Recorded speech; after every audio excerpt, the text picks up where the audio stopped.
আপুর নাম কি? আমি মিতু আপু। মিতু আপু, কি নিয়ে আসছিলা? আপু আমি চাইনিজ আইটেম, আমি হচ্ছে ফ্রাইড রাইস, তার সাথে ফ্রাইড চিকেন আর হচ্ছে চাইনিজ ভেজিটেবল থাকবে। এই প্যাকেজটার দাম হচ্ছে মাত্র 100 টাকা।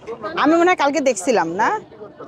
হ্যাঁ, আমিও আপনাকে প্রতিদিনই দেখি। না, আমি কালকে যখন সবার দেখতেছিলাম যে কার কি অবস্থা, তখন দেখছিলাম যে তুমিও বলছিলা আচ্ছা আচ্ছা। যে ফ্রাইড রাইস আর হচ্ছে জি আপু। আপু ভেজিটেবল। আপনাকে দেখেই তো আমরা এত উৎসাহ আপু পেয়েছি। তোমার শেষ? হ্যাঁ আপু, শেষ হয়ে যাক, গেছে, আমাদের আলহামদুলিল্লাহ 7টা শেষ। বাজেই শেষ হয়ে যায়। ভালো তো। আপু আমি আসলে তো আপনার ভিডিও দেখে আমার উৎসাহ জেগেছে আমাদের, আমাদের প্রত্যেকটা মেয়ের উৎসাহ জেগেছে আপুকে হ্যাঁ হ্যাঁ, দেখে। আপনাকে দেখে যে আমরাও কিছু নিয়ে বসি বা দেখছেন, কাজ দেখেন করি। আমাদের সবাই আর শুধু পচায় না, অথচ দেখেন কত কত ভালো মেয়েরা কাজ করছি আমি। আসলে কোনো মেয়েদের অভিজ্ঞতা থাকলে ঘরে বসে থাকার কোনো দরকার নেই, দরকার সব নাই, মেয়েরাই কাজ করবে, এটার কোনো ইয়ে নেই।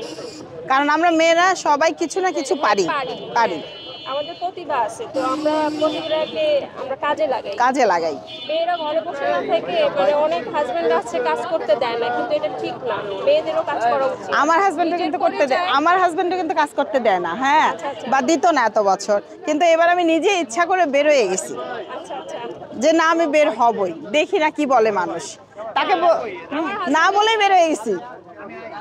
হ্যাঁ, এখন বলে কি আর তো লাভ নাই, এখন আমি তো আর আর আমাকে ঘরে ফিরাইতে পারবে না। আচ্ছা আপু, thank you. Thank you, thank you, thank you.